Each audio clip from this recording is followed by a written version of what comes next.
I want to let you know that Build Peace is made possible thanks to the generous contributions of our main sponsors, the Toda Peace Institute, Creative Associates, and the Alliance for Peacebuilding, and the California Endowment.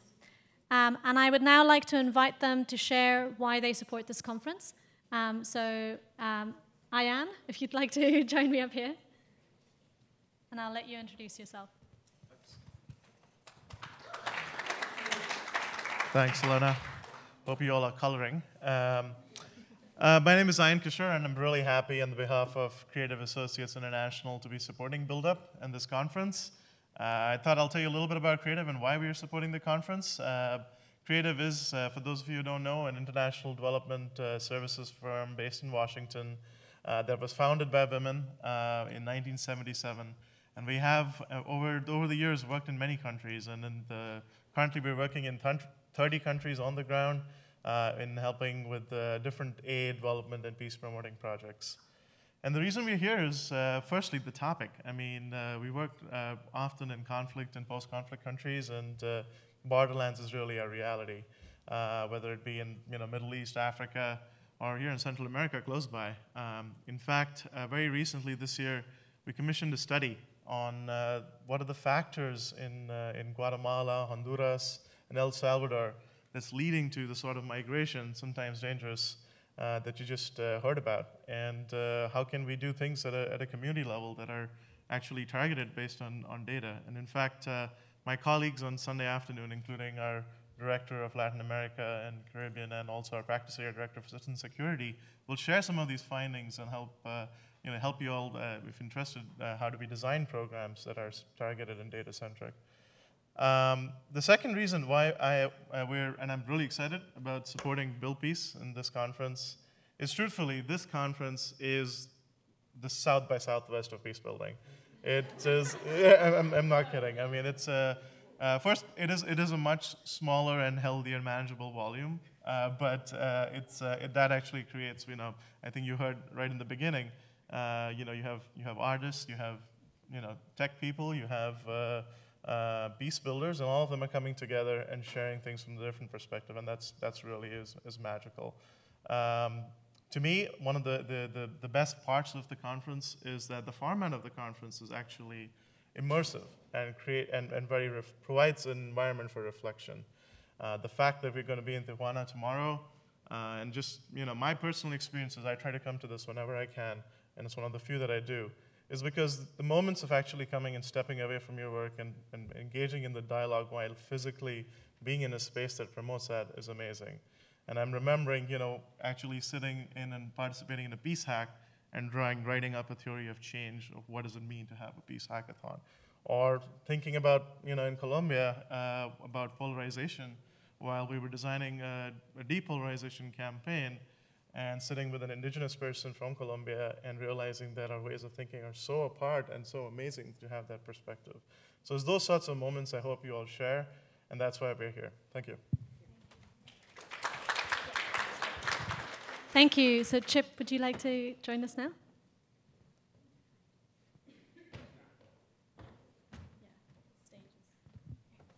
So I'm Chip House from the Alliance for Peace Building, and I want to issue you a challenge, then explain why we're here. And I have to put this down. So in 1969, 2 weeks after Woodstock, I went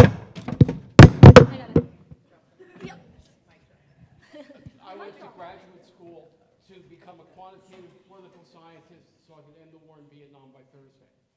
So I believe in clear, precise metrics. So I'm going to give you three.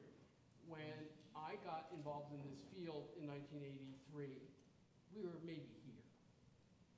Today, we are about here. My friend Julia Roy talks about the fact that we don't have a seat at the grown-ups table. But we've made a hell of a lot of progress. We need to get there. And we aren't going to get there with business as usual. So there are 4 reasons why it makes sense for AFP to sponsor and for us to attend this conference. The first is we're changing. We're no longer interested in Chip, I'm going to give this back to you. Yeah, now I don't need my visuals anymore. In promoting our own field. We have to, as we put it at a conference this summer, go to where people take their conflict now, which is not to us. They take it to their churches, to their schools, to their clergy, to their police officers even. We also realize that we need to build movements of real humans as opposed to peace builders who understand the need for change. So we can't continue doing the kind of work that I've done personally for the last 20 years, which is edit books and write books that are aimed at peace builders. We have to write books that help people navigate their way through conflict. So AFP is moving into what I call an outward-facing space to get that challenge reached. A second reason AFP supports this, and in fact, Gretchen and I, as part of our annual contribution to AFP, insist that some of the money come here. Because we think two things. One, this is one of those places. So when I went to the conference that Build Up had in Cyprus 3 years ago, I flew back with Joe Bubman, who was then at Mercy Corps, and we both showed up at the AFP conference 2 weeks later, and we were the only people at both conferences. 250 at each, 2 in common. So many of you are not part of my tribe, and therefore, we need to be here. A second thing that Gretchen and I really care about is organizations that work within our own country and countries like our own. AFP was founded as a group of American-based NGOs that worked abroad. Bullshit, we can't do that anymore. We have to be engaged here. A third reason why we support this conference is the group of people who put it on. I went to the first Build Up conference in Boston at the iconic MIT Media Lab, scared to death, because I didn't know anyone. I walked in, and I was, as I've been at every Build Up conference until this one, the oldest person in the room. I'm not this year, because my wife Gretchen, who's here, is a little bit older than I am.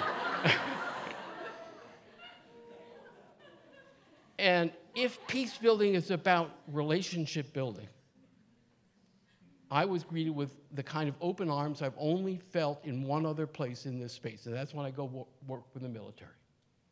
I'm treated in both places with respect, welcoming, and also the question, what the hell are you doing here? And what I've learned in working with this team over the last 6 years is that they are an amazing group of young people. For me, anyone under 55 is young. An amazing group of young people who are teaching us stuff that we don't know. And finally, the reason we support it is that we love the Kroc School. You heard from Patricia. You've seen or begun to see the physical layout here. This is a small program within our space. I teach part-time at George Mason, which is the biggest and oldest program in this space, but I would kill, non-violently, to be here because this space is wonderful, the people are wonderful, and there's a sense of entrepreneurship, and again, going to where people take their conflict, going beyond our comfort zone that I don't see at the other graduate programs that I work with. So I have had a great time every time I've been here, and I'm hoping to do the same thing again, and I look forward to working with you. And I will not drop a microphone again. Thank you, Chip. Thank you so much, Chip. Lisa, would you like to join us now?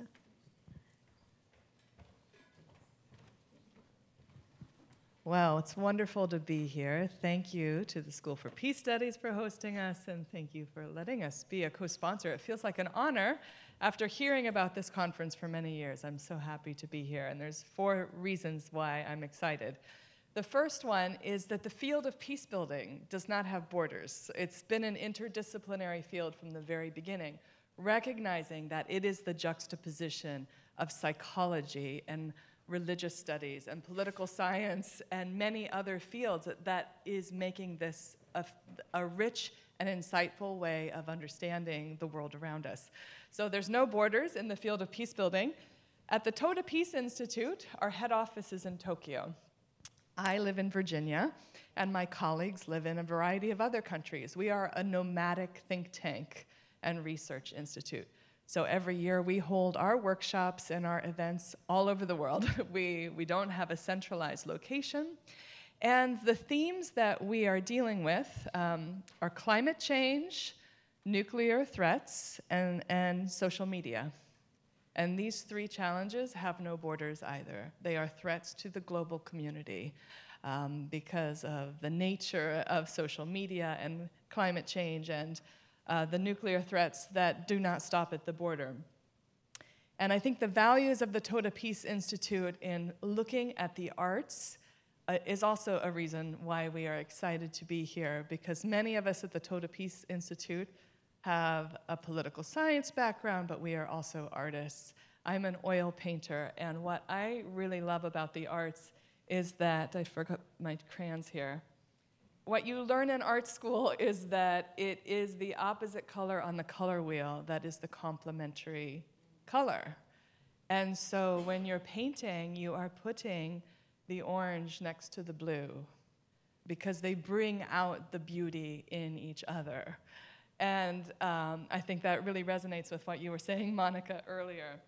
And finally, we're here because this is a time of mass migration around the world because of climate change, because of violence and poverty and unequal distribution of wealth. But the history of humanity is we have always been walking around this planet. Each of our genes is a testament to the fact that my ancestors have been from Africa and Tajikistan and Switzerland and many other countries. That migration is not a new thing, it's a very old thing. And just as the animals and the natural world must be able to move, people must also be able to move. So thank you for having this focus and having me here. Thank you. Thank you, Lisa.